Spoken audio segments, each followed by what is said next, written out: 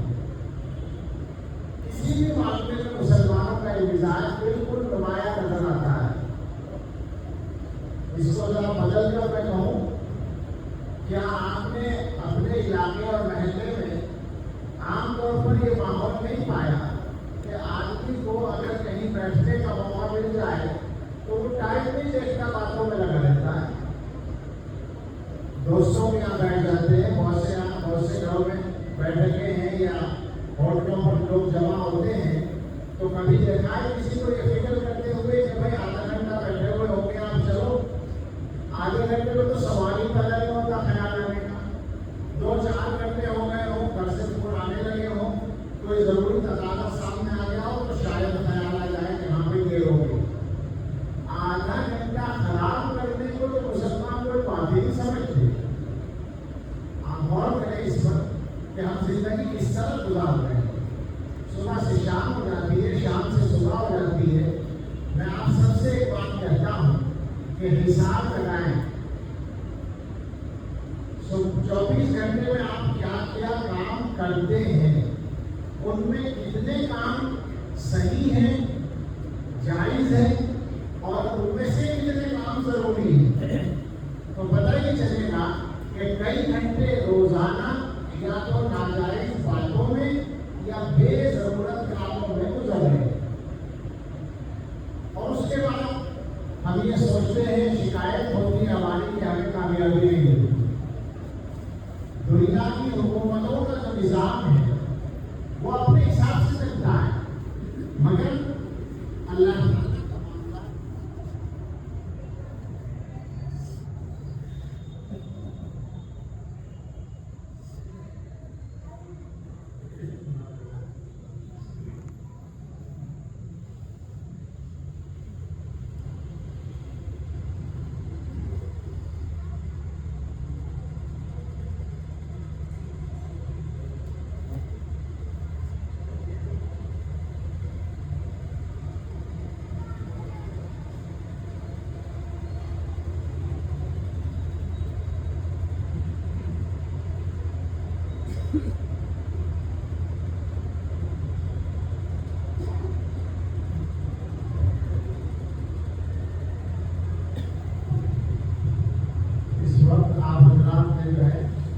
مجھے تھوڑا سا مایوسی سے بچا لیا.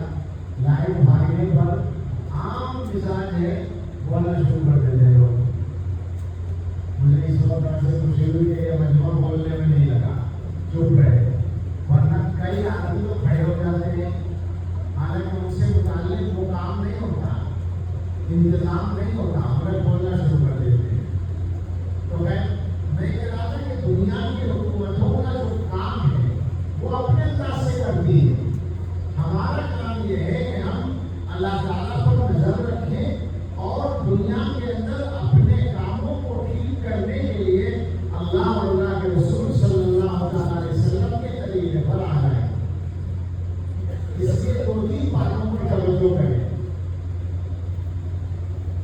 مشکلات ہیں، حالات ہیں، خطرات اور خدشات ہیں، اندیشے ہیں، بالکل ٹھیک بات ہے، سب ہیں.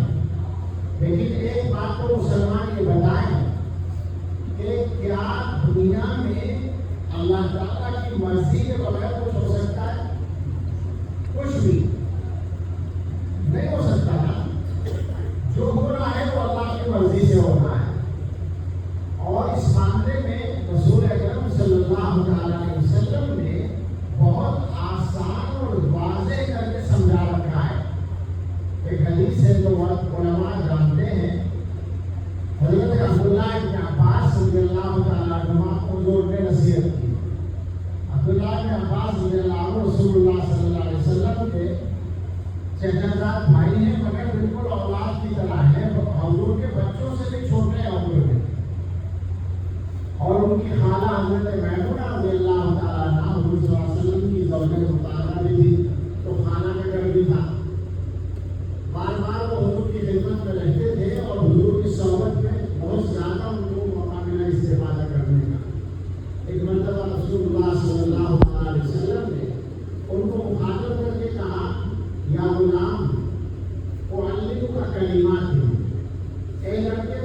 چند باتیں سکھاتا ہوں، امید ہے کہ تمہیں فائدہ ہوگا۔ فرمایا احفظ اللہ یحفظک، اللہ کے نام کو یاد رکھو، اللہ کو یاد رکھو یا اللہ کے نام کی حفاظت کرو، اللہ تمہاری حفاظت کرے گا۔ سن رہے ہیں آپ؟ بس آپ ظاہر ہے ابن عباس مخاطب ہے تو ہم سب مخاطب ہیں۔ رسول اللہ صلی اللہ علیہ وسلم ہمیں فرما رہے ہیں کہ احفظ اللہ یحفظک، اللہ کو یاد رکھو اور اللہ کے نام کی حفاظت کرو، اللہ تمہاری حفاظت کرے گا۔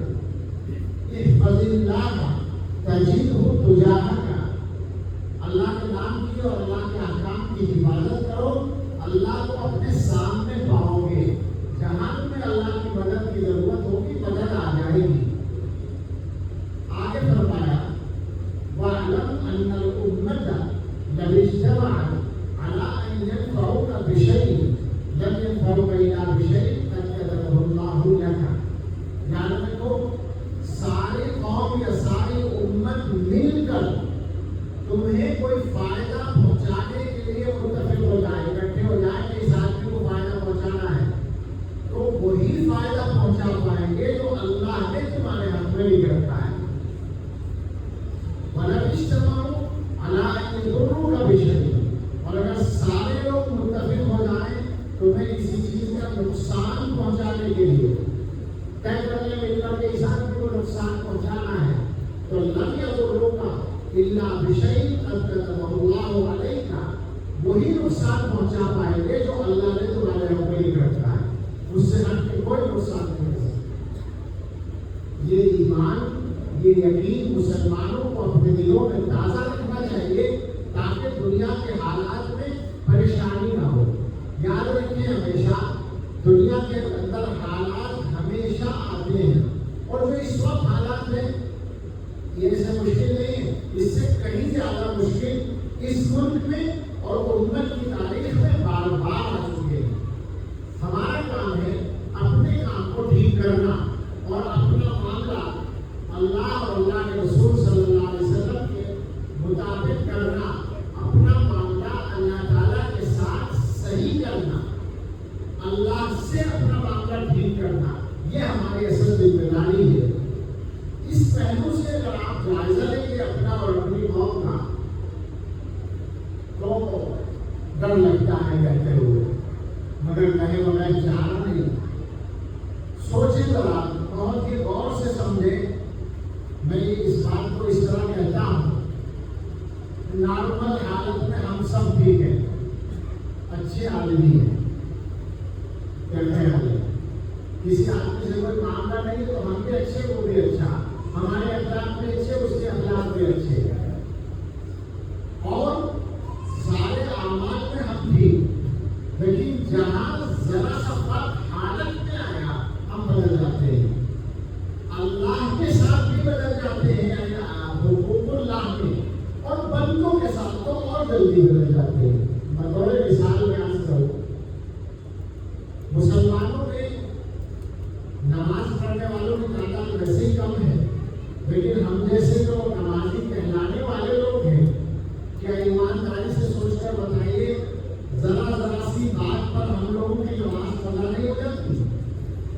رات کو سونے میں دیر ہو گئی، فجر کی نماز قضا ہو گئی، دوپہر کو تھک کر آئے لیٹ گئے، ظہر کی نماز نکل گئی، بھائی نکلنے کے سفر میں مصروفیت زیادہ رہی، عصر کی نماز قضا ہو گئی، مغرب چھوٹ گئی، مطلب یہ کہ ذرا سا بہانہ ملا اور نماز گئی۔ بالکل نارمل حالت میں ہے، گھر پر آرام سے بیٹھنے کی مسجد ہے، چلو پڑھی نماز، اور جہاں ذرا سا کچھ نارمل سے ہٹے نماز چلی گئی۔ کیا مطلب اس کا؟ اس کو تو نماز نہیں کہا جاتا ہے۔ سوچے نماز پڑھنے والے جو وہ لوگ ہوتے ہیں جو ہر حال میں نماز پڑھتے ہیں، حالانکہ اس زمانے میں ایک بات پیدا ہو گئی، اور وہ یہ کہ سفر میں بہت سی جگہ بہت سی مرتبہ نماز پڑھنا مشکل ہو گیا، مگر میں اس کو یوں کہا کرتا ہوں کہ یہ بھی ہمارے نماز نہ پڑھنے کی سزا ہے۔ اس ملک میں بالکل واضح بات ہے کہ ہم لوگ ہر جگہ نماز پڑھتے رہے۔ آپ علماء سے پوچھیں، اس مجمع میں بہت سے لوگ ہوں گے ایسے جو سفر میں نماز پڑھتے ہیں اور میں، بسوں میں، اسٹیشنوں پر، ایئرپورٹس پر، ہوائی جہازوں میں ہر جگہ نمازیں پڑھی گئی ہیں۔ میں خود ذاتی طور پر آپ کو بتا سکتا ہوں کہ میں نے ہوائی جہاز کے دروازے تک پہ نماز پڑھی ہے۔ ہوائی جہاز کے برابر نیچے کھڑے ہو کر، وہاں تو کھڑے ہونے کی بھی اجازت نہیں ہوتی، وہاں نماز پڑھی ہے۔ بورڈنگ جہاں بورڈنگ کاؤنٹر ہوتا ہے، ان کی میز کے سامنے کھڑے ہو کر نماز پڑھی ہے، 3 آدمیوں کے ساتھ جماعت کر کے۔ ٹرینوں میں اور بسوں میں نمازیں پڑھنے کی بہت تجربے۔ آج صورتحال یہ بن گئی ہے کہ میرا ہی یہ تجربہ، مجھے یہ تجربہ پیش آیا بدقسمتی سے کہ کرناٹک کے ایئرپورٹ پر مجھے نماز توڑنی پڑی۔ میں نماز کے لیے کھڑا ہو گیا اور پولیس والے نے آ کر میرے ساتھی کو پریشان کرنا شروع کر دیا کہ یہاں نماز پڑھنے کی اجازت نہیں، ابھی ختم کر رہا ہوں۔ مجھے محسوس ہوا کہ یہ اس کو پریشان نہ کرے، تو میں نے نیت توڑی۔ یہ حالات ہیں۔ کیوں ہے یہ حالات؟ ہمارے گھروں کے پاس مسجدیں خالی پڑی ہیں، ہم عافیت کے ساتھ ہیں اور نماز نہیں پڑھتے ہیں۔ تو یاد رکھیں اللہ تعالیٰ بے نیاز ہے، ان کو ہماری نمازوں کی ضرورت نہیں ہے۔ جب تم اللہ کی دی ہوئی سہولت سے فائدہ نہیں اٹھاتے تو اللہ تعالیٰ سہولت باقی رکھنے کی کوئی اللہ کی مجبوری نہیں ہے۔ خطرناک بات ہے جو میں کہہ رہا ہوں، اور تکلیف دہ بات ہے۔ آج کل جو خبریں سننے کے ہم لوگ عادی ہو گئے، مسجدوں کو شہید کر رہی ہو۔ ایک زمانہ تھا کہ سوچنا مشکل تھا، کسی مسجد کے بارے میں یہ لفظ آ ہی نہیں سکتا تھا کہ مسجد کو ملا دیا گیا۔ آج روزانہ کی خبریں اسباب کیوں بھی ہو، بہانے کیوں بھی ہو، وہ الگ بات ہے، مگر کیا ہمیں یہ نہیں غور کرنا چاہیے کہ اللہ کی طرف سے ہو رہا ہے، اللہ کے حکم سے ہوتا ہے؟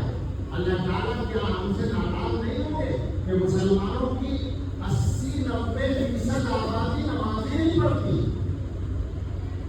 سوچے ذرا اس بات کو۔ اللہ تعالیٰ کی طرف سے ہمیں بہت سزا مل رہی ہے، ہمیں سب کو توبہ کرنی چاہیے، ہم جیسے نمازیوں کو بھی، اور جو لوگ نماز نہیں پڑھتے ان کو بھی۔ تو یہ حالات بدل سکتے ہیں۔ بالکل اسی طرح میں کہہ رہا تھا، نارمل حالات میں انسانوں کے ساتھ ہم بہت اچھے ہیں، اور جہاں ذرا سا حال بدلا ہمارا اندر کا شیطان باہر آ جاتا ہے۔ ایک ساتھی کے ساتھ رہ رہے ہیں، پارٹنرشپ ہے، کاروبار ساتھ ساتھ چل رہا ہے۔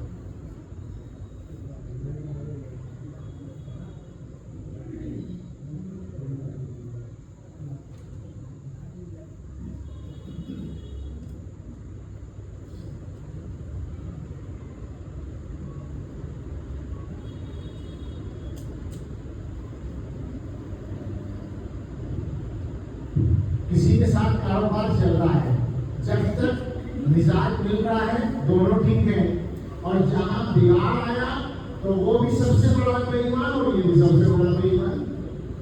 نہیں ہوتا ہے کوئی کل تک دونوں ٹھیک تھے، آج دونوں بے ایمان کیسے ہوں گے؟ عجیب بات ہے۔ گھر کے اندر ہے، نارمل عادت میں بڑے اچھے اخلاق ہیں، جہاں ذرا سا مزاج کے خلاف کوئی کام ہوا، غصہ آ گیا، اور جب غصہ آیا تو شریعت اور اخلاق سب ایک طرف، گھر والوں کے اوپر زیادتی ہو رہی ہے، ڈانٹ رہے ہیں، ڈپٹ رہے ہیں، اور سمجھ رہے ہیں کہ ہم کوئی غلطی بھی نہیں کر رہے۔ تو عام طور پر گویا میں بہت تفصیل میں نہیں جانا چاہتا، ایک اشارہ کیا ہے میں نے کہ اس طرح سے آپ اپنا جائزہ لیں کہ نارمل حالت میں تو ہم نظر آتے ہیں کہ شریف آدمی ہے، ٹھیک ہے، دیندار ہے، مگر دینداری کا پتہ وہاں چلتا ہے جہاں ہماری خواہش کے خلاف کوئی کام ہو، تو وہاں جو ہمارا رویہ ہے وہ یہ بتاتا ہے کہ ہم صحیح طریقے پر مائل نہیں ہیں۔ مسلمان وہ ہے جو ہر حال میں اللہ کے حکم پر قائم ہے۔ اس وقت یہ ہر حال کا لفظ آیا تو میرے ذہن میں 2-3 باتیں آ گئی۔ آدمی کے پاس پیسہ ہے تو پتہ نہیں چلا کہ وہ حلال و حرام کی پرواہ نہیں کر رہا، خرچ کرنے میں فضول خرچی کر رہا ہے۔ آج کل میں دیکھتا ہوں کہ تھوڑے سے پیسے ہوتے ہیں لوگوں کے پاس، اور کھانا کھانے کے لیے سفر کر کر کے جاتے ہیں ہوٹلوں میں۔ مجھے یہاں سہارنپور میں ایک ہوٹل میں دیوبند کے لوگ ملے، دیوبند کے ہوٹل میں سہارنپور کے مل گئے، پتہ چلا دلی تک جا رہے ہیں لوگ کھانا کھانے کے لیے تفریح کے طور پر۔ کیا ہے یہ آپ جن مسلمانوں کے بہت سے بھائیوں کے گھروں میں واقعتاً فاقہ بھی ہو جاتا ہے. کیا ان کے لیے جائز ہوگا اس طرح یہ عیاشی کرنا کہ وہ کھانا کھانے کے لیے سفر کر کے جائیں؟ بھائی اپنے گھر میں اچھے سے اچھا کھانا بنا لو. ہو سکتا ہے کبھی سال میں 1-2 مرتبہ اپنے گھر والوں کی تفریح کے طور پر کسی قریبی جگہ پر جا کر کھلا دو. لیکن یہ عمل ہے کہ آپ دوستوں کے ساتھ معلومات جانا ہے اسلام کے لیے کیسے جائز ہوگا کہ میری سمجھ میں تو نہیں آتا. اسی طرح سے جہاں ذرا سا کسی کے پاس پیسہ آیا وہ اپنے رشتے داروں کو بول جاتا ہے, وہ ان کو امین سمجھنے لگتا ہے, وہ ان سے ملنا پسند نہیں کرتا, وہ ان کو اپنا رشتے دار بتانا پسند نہیں کرتا. ایسا پیسہ آیا اور یہ حالت ہو جاتی ہے. اس کے علاوہ بہت سارے گناہوں کے واسطے پیسہ ہی دکھا دیتا ہے, بہت سے لوگ اس میں مبتلا ہو جاتے ہیں. تو ہر پہلو سے آپ اگر اپنا جائزہ لیں اور اپنے ماحول کا تو بہت زیادہ ہمیں اپنے آپ کو بدلنے کی ضرورت ہے. ویسے ہم میں سے ہر آدمی بہت ہی نیک اور شاندار آدمی ہے. بات کر کے دیکھیں آپ کسی آدمی سے اس کی غلطی کے بارے میں بات کر کے دیکھ لیں.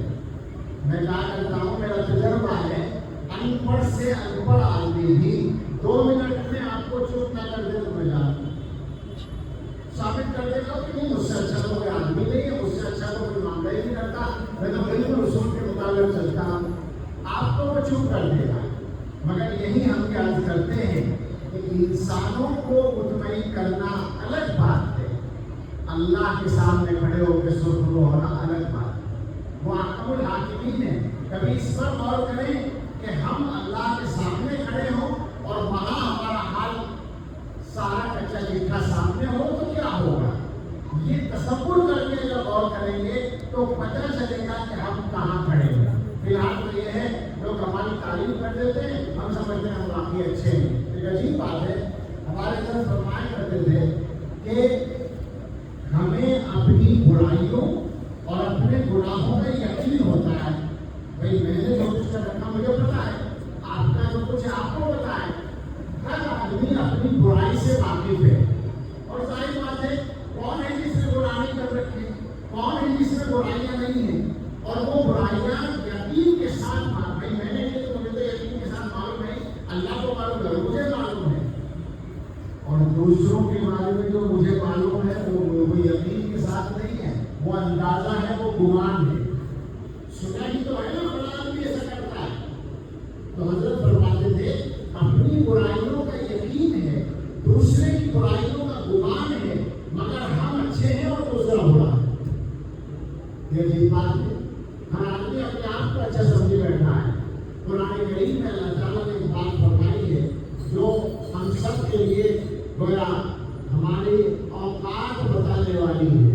ارشاد فرمایا هو اعلم بكم اذ انشأكم من الارض واذ انتم اجنة في بطون امهاتكم فلا تزكوا انفسكم هو اعلم بمن اتقى. اللہ تعالیٰ تمہیں جانتا ہے جب اس نے تمہیں زمین سے پیدا کیا اور جب تم ماؤں کے پیٹ میں چھپے ہوئے اس وقت سے جانتا ہے. لہٰذا اپنے آپ کو زیادہ پاکیزہ نہ بتاؤ, اپنی پاکیزگی کا مظاہرہ نہ کرو, اپنی تعریفیں نہ کرو. وہ اعلم بمن اتقى, وہ جانتا ہے متقی کون ہے, وہ جانتا ہے اس سے ڈرنے والا کون ہے. اصل ہے کہ دل میں اللہ کا ڈر ہو تاکہ آدمی جو بھی معاملہ پیش آئے وہاں اللہ کے ڈر کے ساتھ کام کرے. صورتحال یہ ہے, پھر میں چلتا ہوں اپنے ماحول کی طرف. ہمارے ماحول میں جس آدمی کو جب موقع ملتا ہے وہ دوسرے کے ساتھ ظلم کر لیتا ہے. نہیں کر رہا تو اس کا مطلب یہ ہے کہ موقع نہیں مل رہا. جس کو موقع ملتا ہے تو ظلم کرتا ہے. مثال کے طور پر گھریلو حالات پر اگر آپ جائیں گے, زیادہ تفصیل میں نہیں جانا چاہتا, لیکن اشارہ کرتا ہوں. شوہر عام طور پر طاقتور ہے تو بیوی کے ساتھ وہ زیادتی کرتا ہے. کہیں کہیں بیوی تعلق میں آ جاتی ہے تو وہ شوہر کا مرغا بنا دیتی ہے. ہم زندگی ایسی ہو جاتی ہے. حالت مندوں کیا چیز ہے, طاقت ملی تو ظلم کیا, نظام بنا ہوا ہے. اور ایک ظلم کا تو ماحول اور مجھے میں سوچتا ہوں کہ پتہ نہیں کوئی کیا کہے گا کہ مسلمانوں کی برائیوں کو آپ بیان کرتا ہے. ظاہر ہے بیان کرنے کا مطلب ہے اچھا بنانے کی کوشش. گھروں میں کیا ہوتا ہے, ہر گھر میں کچھ نہ کچھ الجھن اور پریشانی ہے. کیوں ہے کہ اس کی بات کرنا چاہتا ہوں. جن لوگوں کے یہاں بچوں کی شادیاں ہو گئی ان کی بات ہے. ہم جیسے سفید گاڑی والے بیٹا اور بہو گھر میں رہتے ہیں, ان کے درمیان کوئی بات ہوتی ہے تو ماں باپ ہمیشہ میری ساس سسر بیٹے کے ماں باپ ہمیشہ کس کے ساتھ کھڑے ہیں؟ بیٹے. بہو غلط ہے, بیٹا صحیح ہے. اور جہاں بیٹی گئی ہے وہاں بیٹی صحیح ہے, داماد غلط. ہمارے گھر میں جو ساس ہے وہ بہت اچھی ہے, بہت خراب آ گئی. اور جہاں بیٹی نہیں ہے وہاں ساس خراب ہے. بتاؤ سب کے یہاں عمرہ کے لیے ساتھ 99% گھروں میں یہی ہے یا نہیں؟ اور سب پریشان ہیں. کیا اس کا علاج نہیں ہو سکتا؟ بہت آسان علاج ہے. یہ تو ابا جان ہے, یہ طے کر لیں کہ انصاف کی بات کرنی ہے. بیٹے کی غلطی ہوگی تو اس کو ماننا ہے, بتانا ہے کہ یہ بیٹا غلط کہہ رہا ہے, بہت صحیح ہے. بیٹی کی غلطی ہو تو مانو اور داماد کی تعریف کرو. بتاؤ گھر زیادہ آباد رہے گا یا نہیں؟ گھر میں زیادہ خوشی ہوگی یا نہیں؟ مگر جب تک بڑے میاں میں طاقت ہے اور بڑی بیوی میں طاقت ہے تو ستائیں گے بہو کو. اس کے بعد جب بہو کا نمبر آتا ہے تو بدلا دیتی ہے. جن گھروں میں انصاف ہوتا ہے ہم نے دیکھا ہے الحمدللہ ان گھروں میں بہویں بیٹیوں کی طرح رہتی ہیں اور بعد میں ساس سسر کی خدمت ماں باپ کی طرح کرتی ہیں, جیسے ان کے سگے ماں باپ. ہم لوگوں نے اپنے گھروں کو خواہ مصیبت کا در بنا رکھا. گھر میں ظلم کرنا چھوڑیں, انصاف کی بات کریں اور ضرور کریں. بعض لوگ کیسے ہوتے ہیں, سیدھے سادھے. بعض لوگ کہتے ہیں اجی ہم تو گھر کے مسئلے میں بولتے نہیں. بیٹاؤں کا بعض لوگ کہتے ہیں جی ہم تو بولتے نہیں, عورتوں کے جھگڑے میں ہم نہیں پڑھتے. میں کہتا ہوں کہ اللہ میرا موت مارے گے, اللہ تعالیٰ کہیں گے تیری ذمہ داری تھی, کیوں نہیں بولتا تھا؟ انصاف کی بات بولنا ذمہ داری تھی. تم تو ذمہ دار تھے گھر کے, تمہیں گھر کو ٹھیک کرنا تھا, تمہیں چپ رہنے کا موقع نہیں تھا. نرمی سے, حکمت سے, طریقے سے معاملے کو ٹھیک کرنا تھا. تو یہ ایک مثال ہے کہ ہمارے یہاں جب موقع ملا آدمی کو ظلم کرتا ہے. باپ کا انتقال ہوتا ہے, 2 بھائی یا 3 بھائی, ایک بھائی زیادہ طاقتور ہے, پیسے والا ہے پہلے سے, وہی بھائی باپ کی میراث سے زیادہ حصہ رکھ لیتا ہے. کاروبار پہ وہ قبضہ کر لیتا ہے, چھوٹے بھائیوں کو نکال دیتا ہے. یہ تو میری محنت کا ہے, ابا کے ساتھ میں نے کاروبار کیا. مکان میں بڑا حصہ لے لیتا ہے اور چھوٹے بھائیوں کو تنگ کر کے نکال دیتا ہے, چھوٹا حصہ دیتا ہے. کیا چیز ہے آگے ہوئے, کیا مطلب ہے اس کا؟ یہ ظلم ہے یا نہیں؟ اور کون کر رہا ہے؟ سگا بھائی سگے بھائی کے ساتھ کر رہا ہے. 2 پارٹنر ہوتے ہیں, کاروبار ایک ساتھ کرتے ہیں, اور اس کا تجربہ تو اس مجمع میں بھی بہت سے لوگوں کو ہوگا. پیسہ دے دیا کسی کو کاروبار کرنے کے لیے اور سال بھر میں پیسہ ختم. ابھی وہ کاروبار ہی نہیں چلا اور ٹھپ ہو گیا, پیسہ ختم ہو گیا. کیوں؟ پہلے سے وہ سوچے بیٹھا تھا کہ اس کا پیسہ دینا نہیں. 90% معاملات ایسے ہی, جس نے کسی کو پیسہ دیا وہ پچھتایا کاروبار کے لیے, کوئی واپس نہیں کرتا. بہت تھوڑے لوگ ہیں جو ایمانداری سے کام کرتے ہیں, اور وہ سب ہمارے اپنے بھائی ہیں, اپنے لوگ ہیں. ہمارے حالت عجیب چل رہے ہیں, عجیب و غریب حالات. کوئی سے 2 پڑوسی آ کر دکھا دیجیے جن کے آپس میں تعلقات بہت اچھے ہوں, اکثر 90% جھگڑا نکلے گا. اور جھگڑے کی وجہ وہی مزاج ہے, زیادتی اور ظلم کا. ظلم اس کو کہتے ہیں کہ آپ اپنے حق سے زیادہ لینا چاہیں, یہ ظلم ہے. عام طور پر ہم یہ ظلم کرتے ہیں, بھائی تمہارا حق ہے وہ لے لو, اور اسی پر صبر کرو, اس سے کیا پریشانی ہے؟ میری سمجھ میں نہیں آتا. میں سچ کہتا ہوں کہ پیسے کے معاملے میں تو لوگ ظلم کرتے ہیں, زمین جائیداد کے معاملے میں اور گھر کے معاملے میں, دوسرے کا حق دباتے ہیں وہ اگر جان لیں کہ وہ اپنا کتنا بڑا نقصان کر رہے ہیں تو ایک پیسہ لینا پسند نہ کریں. ایک نقصان تو ہے تو آخرت کا نقصان ہے. دنیا میں جس کا حق دبائیں گے آخرت میں اللہ کا دینا ہی پڑے گا اور ایسی چیز سے دینا پڑے گا جس کی بڑی ضرورت ہوگی. نیکیوں سے دینا پڑے گا. اور دنیا کے بارے میں صاف بتاتا ہوں جو صبر کر لے گا اسے اللہ تعالیٰ اس سے زیادہ دیں گے جو اس کا حق تھا اور جو دوسرے کا حق دبائے گا اس کے ایسے برکت ختم ہو جائے گی. پکی بات. اور دنیا میں سب دیکھتے ہیں ایسا ہوتا ہوا لیکن باز نہیں آتے. لالچ سے باز نہیں آتے. حرص سے باز نہیں آتے. عجیب و غریب بات. اور ذرا سا اگر حالات کو دیکھیں ہم لوگ جس انداز سے جی رہے ہیں جس انداز سے زندگی گزار رہے ہیں تو گناہوں کے سلسلے میں ہمارے زمانے میں جو ترغیبات ہیں گناہوں کی طرف لانے والے جو اسباب ہیں پہلے سے زیادہ ہو گئی. یہ پکی بات ہے. ہمیں معلوم ہے.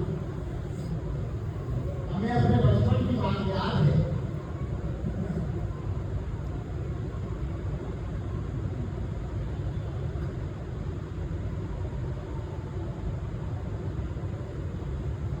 ہمارا جو علاقائی قصبہ ہے اس زمانے میں 20,000 اس کی آبادی تھی. سن 80 کے آس پاس کی بات میں کر رہا ہوں. تو ہم بھائی بہن گھر میں بیٹھ کر یہ بات کیا کرتے تھے کہ ہمارے یہاں کس کس کے گھر میں ٹیلی ویژن لگ گیا ہے. تو مجھے جہاں تک یاد ہے پوری بستی میں 4 یا 5 گھر تھے جن کے گھروں میں جن کا ٹیلی ویژن تھا. 20,000 کی آبادی میں 5 گھروں میں ٹی وی تھا. آج جتنی آبادی ہے اتنے ٹیلی ویژن جیب میں ہے. اور ٹیلی ویژن بیچارہ کیا بیچتا ہے اس کے ساتھ میں جو آج کل جیب میں ہے. موبائل جو ہے وہ بہت آگے کی چیز ہے. اس کی وجہ سے برائیاں پھیل رہی ہیں اور ہمارا نوجوان طبقہ اس کا بہت زیادہ شکار ہے. اور نوجوانوں کو ہم کہہ کے اپنے آپ کو کام بچاتے ہیں اور نام جگہ بوٹے بہت سے بچے ہوئے. شیطان تو سب کے پیچھے لگا ہوا ہے اور برائیاں جب سامنے آتی ہیں تو اللہ کی حفاظت کرے تو ہوگی حفاظت کرنا کوئی بچہ نہیں. بہت نقصان ہو رہا ہے. اور عام طور پر بچوں کے سلسلے میں ماں باپ آگے بڑھ کے بیٹھے عمومی مزاج ہے. اور جب بچہ بگڑتا ہے تو پریشان ہوتے ہیں. یہ عام مزاج بنا ہوا ہے بڑوں کا. یہ 2 باتیں ایک ساتھ مل گئی. میں دونوں کا ایک ساتھ ملانے کے لیے کرتا ہوں. ایک تو میں گناہوں کی بات کر رہا تھا اور بچوں کی نگرانی کی بات آ گئی. دونوں ایک دوسرے سے جڑی ہوئی ہے. ہمارے زمانے میں نوجوانوں کو خاص طور پر جو باقاعدہ ٹارگیٹ کر کے مبتلا کیا جا رہا ہے. اس کو سمجھ لیں اسی طرح سے کہ کوئی اتفاق نہیں ہے.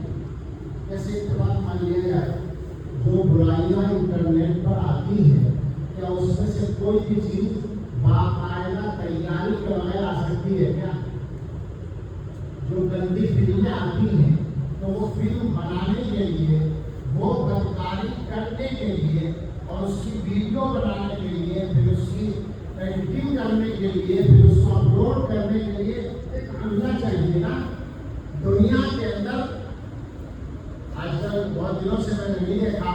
کئی سال پہلے دیکھا تھا تو گندی فلمیں اپلوڈ کرنے والی سائٹس کی تعداد لاکھوں میں تھی.